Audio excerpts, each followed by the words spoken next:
Little pig, let me in, let me in. Oh no, not by the hair of my chinny chin chin. Then I'll huff, and I'll puff, and I'll blow your house in. That was a dialogue of the three little pigs. The first little pig had a straw house, and it was blown in. And the first pig ran to the second pig, and made of straw house. And the pig blew that in. And the two little pigs ran to the third pig, the house that is built with brick, a brick house. And the wolf tried to blow and blow he cannot blow it down, so he tried to climb over the chimney and try the chimney down to eat the three little pigs.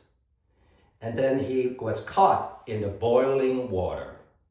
And he became dinner for the three little pigs.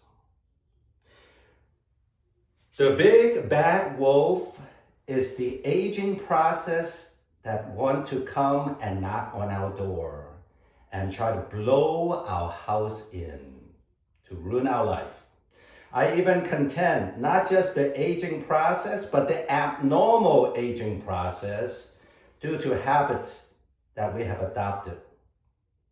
That is not helping us to stay healthy and stay young and even reverse the biological clock. Fellow Toastmasters, good evening. Today I want to talk to you about my unique journey in staying young over 50.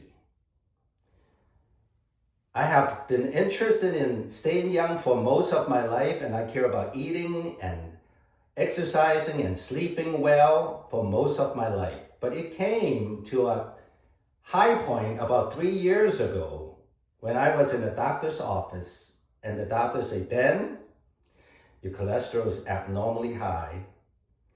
Every year I have 5 to 6 patients who would suffer a stroke or a heart attack in your age bracket."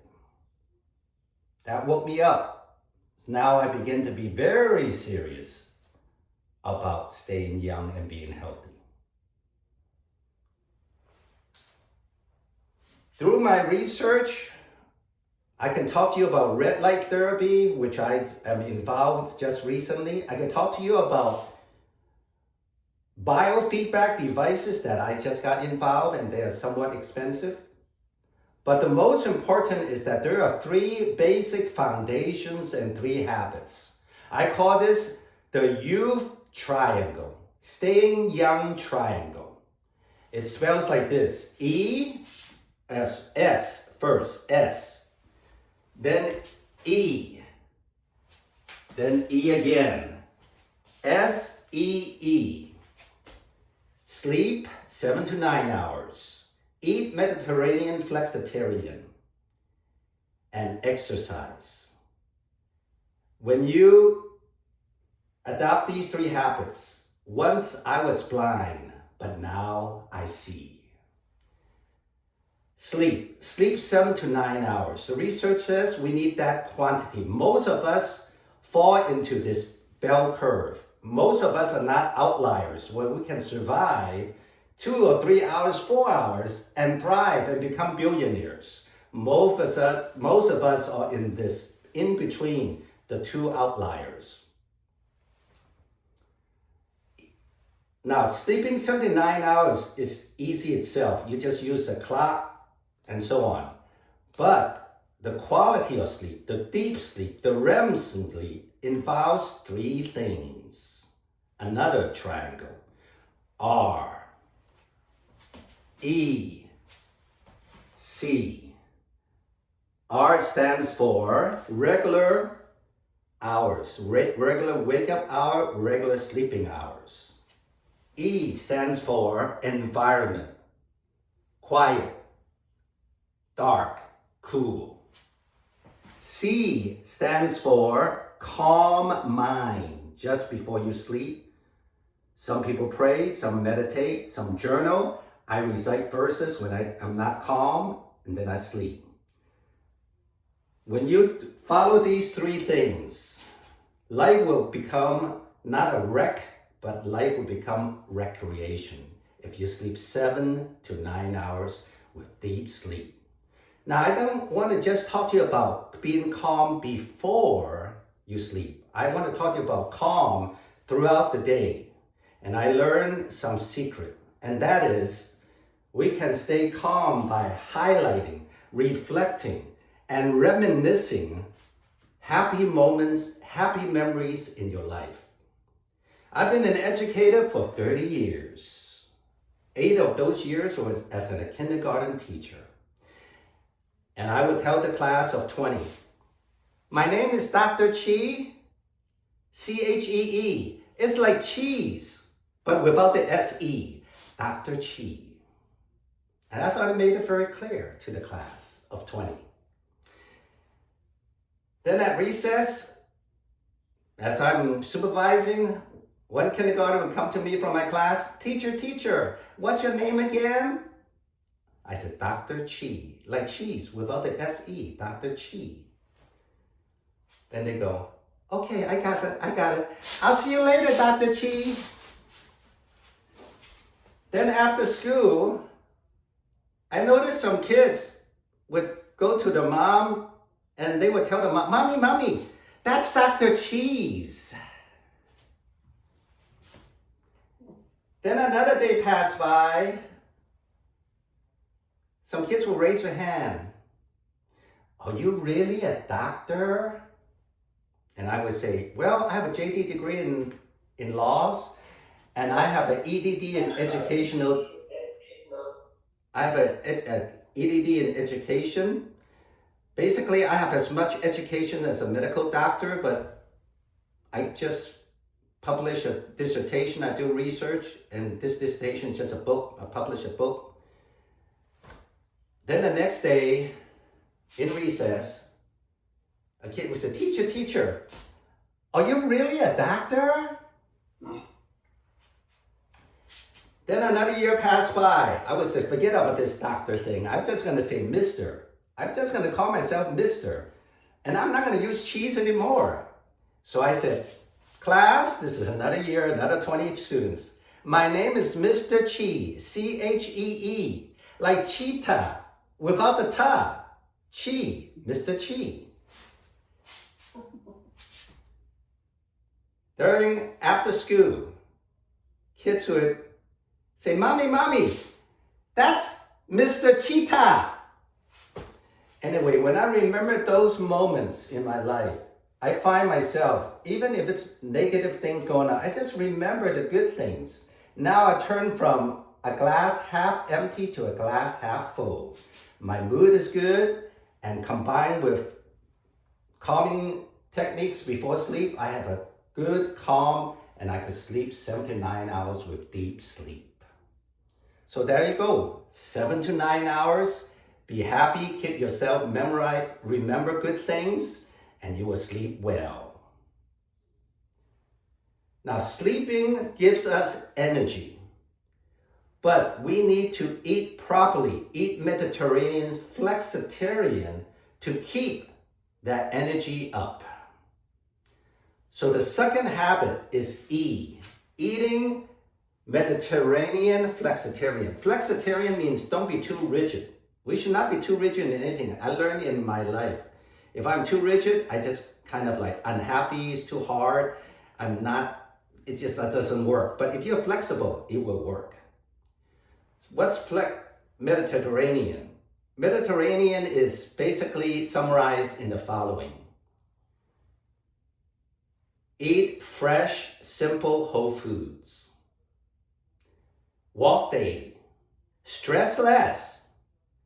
And not act like Wi-Fi is oxygen. Simple as that. So remember glad versus sad. Sad is the standard American diet that people eat according to advertisements and so on. Glad is the Mediterranean. G stands for greens, green leafy vegetables, all kinds of vegetables, colors, different colors. stands for grains, whole grains, quinoa, brown rice, and so on. And then good fats, including all kinds of nuts, Brazilian nuts, unless you are allergic to it. If you're allergic, you gotta make sure you check with a healthcare provider. And then L stands for lean protein. This is like fish, sardines, salmon, chicken breasts, egg whites, any kind of lean protein is part of this lean protein L. And then legumes and lentils like beans, black beans, soybeans, tofu, high fiber, high protein. Very good for longevity. A is all things antioxidant. Extra virgin olive oil and all kinds of berries. D, daily social connection. Research says when you join different church groups or meetup groups or some kind of social gatherings, chess clubs, or even Toastmaster, joining Toastmaster will allow you to live longer. And finally, occasionally, Mediterranean allows for red wine for research purposes. Now, eating Mediterranean is like filling your tank, and you need to burn off that tank, burn off the fuel with exercise. Now, exercise can be summarized by the word power. Press for strength. So I myself do upper body one day, lower body the other day, upper body the one day, lower body the other day. And research saying that grip strength is one of the key markers of longevity. How long you're gonna live depends a lot on how strong your grip remains as you go over 50, 60, 70, and so on. So I tend to use barbells in addition to body weights. I use barbells to increase my grip strength. And at the end of my workout, I also hang on a horizontal bar for a minute. That also increases my grip strength. This is so I have a biomarker to live longer. And also, I must confess, I also want to be able to open pickle jars on my own.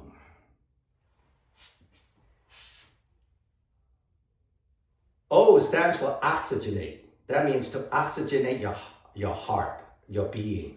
That is called heart cardio, heart healthy cardio.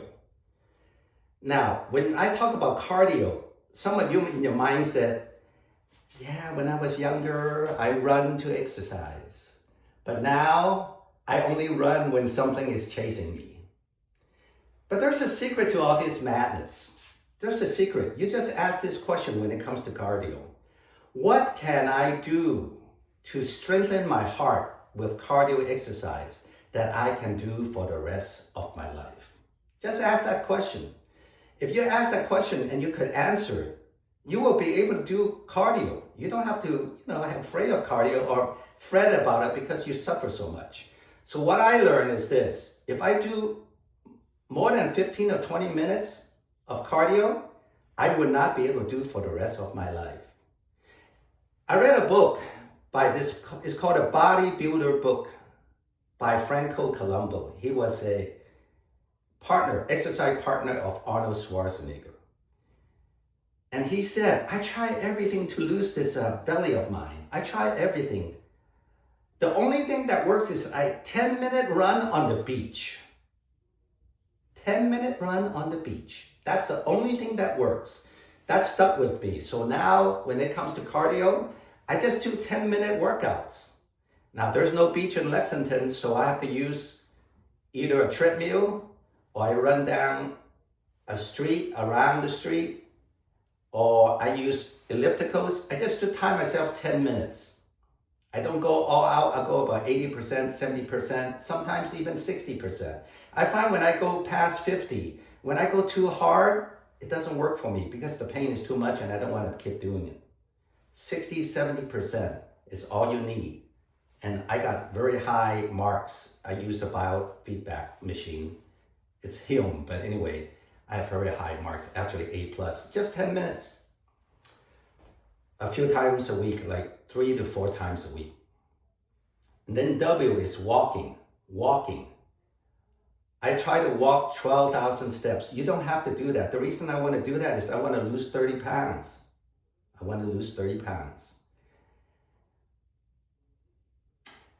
So it's very easy to do 12,000 steps. I find, like I have 2 dogs. If I walk them to the dog park, just what I did today, that's just 3,000 steps right there. Walking in the dog park, walking the dogs. I remember coming out of the dog park after walking the dogs. I have this beautiful white dog, is a Great Pyrenees dog. Beautiful, she's great. She's like, at that time was 65 pounds. Now she's 85, and I just hold on to her with my leash. And then I have this Chihuahua named Zion. It's Chihuahua, you know Chihuahua. They like to bark at people. So I came out of the dog park, and there was this couple, 80-year-old couple, husband and wife. They are just walking, just darling, 30 feet away. And the husband said, "What a beautiful dog you have." And I said, I know. Then the couple walked 10 more feet, and I was 20 feet away. And the husband said, "What a beautiful dog you have." And I said, I know. And then the wife, I swear she was looking at me. She go, "You're also very good looking." And I began to smile, felt so good about myself. Then, "I mean your dog." Then I felt so embarrassed in my head, but right away I think, "No, I know you and me, you mean me." They all, both the husband and wife, just start laughing out loud. And so it's that kind of moments that I enjoy. It is one of those moments for my sleep memory, sleeping good. Well, so anyway, so 3,000 walking, just the dogs, that's 3,000. Then I go to work, easily 3,000 to 4,000 steps. And then I go to the gym, another 3,000 to 4,000. I come back, then I could just walk again, 3,000. So 12,000 is workable, it's not impossible. But if you feel it's too big a challenge, just 5,000 to 6,000. And that also extends, it's called activity, movement. That extends our life and keeps us young. And fights stress as well. Now that's W. Then E stands for explosive power, explosive type of exercise. You know, when you pass 50, you know, it's not the first thing to go, it's not your strength, it's not your speed, it's not your cardio, it's power. The first to go is power. What is power? Power is strength plus speed combined. It's explosive power. Now, when you pass 50, there's a tendency for us to, we got to be moderate, we got to be this and we got to be that, we got to be careful. No, that's actually exactly opposite of what we should do. If we exercise even just 10 minutes 2 to 3 times a week, we will fight against the first to go. And when we fight against the first to go, it would be last to go. And you will stay young. I just use power cleans 10 times, 45 pounds, or whatever is easy to use. Barbells, explosive jumps, 1 jump, holding medicine bar, slam it down 10 times. Kettlebell swings 10 times, that's it. 10 minutes. I do that first thing before I even do resistance training. So about 3 times a week. R is probably the most important, and that's recovery, renewal. You know, our body gets strengthened and built up, not during the time when we're exercising. It's when we are resting. when we are sleeping and when we are relaxing. That's when our body gets built up and renewed. That's when our muscles get strengthened. I do that in the steam room. So one of the ways, in addition to sleeping and relaxing and thinking good memories, in the steam room, at the end, I would go to a steam room. I go to Lexington Athletic Club, and I would stretch, and I would do mobility exercises. The first to go, and do balance exercise. The first to go, one of the key factors of longevity. When you get older, when you pass in the 50s and 60s, you know what is the main cause of death and injury? It's not heart, it's not this and that, it's falling. So I do mobility exercise and balance. Now you might say, I know all these things since I was in kindergarten. I just have a tough time building habits. Well, use the atomic book called Stacking. Old habits, new habits with old habits. So when I get off work, I drive. So that's a habit. So I just drive to the gym. And you might say, oh, it's still hard for me to do. I still have a tough time. Ask quality why questions in the first 5 minutes when you get up in the alpha state. For example, why am I getting younger and younger every day? If you ask that question, you will shift your identity, you will be able to be empowered, and over time, habits will become so easy for you. And you too, when the big bad wolf comes to call on you and knock on your door, you too, having these habits and shifting this identity, have this big bad wolf of abnormal aging for dinner. Thank you.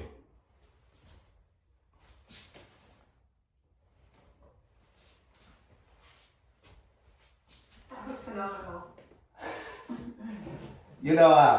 That's my first keynote speech. So I joined 3 Toastmasters about just half a year ago because I was concerned I might not be able to find a job. So I said, what do I want to do with my life as a second career?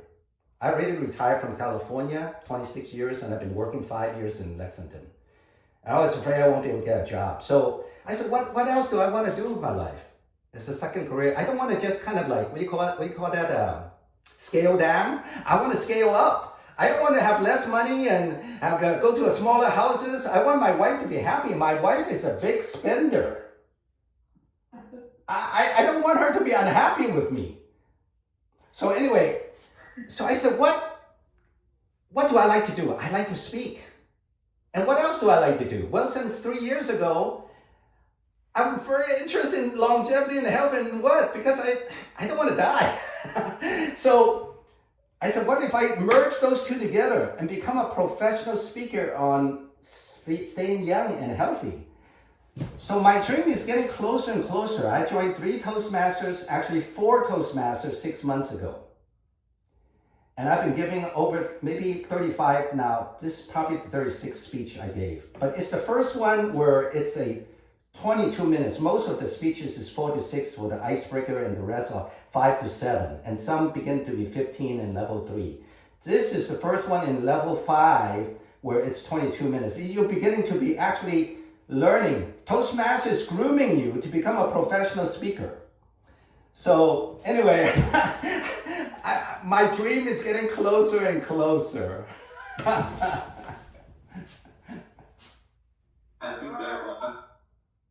Thank you, Dr. Shi. So I'm going to jump in and be general evaluator for the evening. And Suksa, are you going to be the evaluator for Dr. Chi's speech? Yes. So when Suksa does the evaluation, she's really not judging content. She's judging the structure of the speech. A lot of times we, in our pathways, which is our education tool, each level has different parameters that you work within. She's going to evaluate this speech based on some of those parameters. Now she knows what some of those parameters already are because Dr. Chi speaks every single week. So with that, I'm going to hand it over to Suksa. Thank you, Leslie. Dr. Shi, I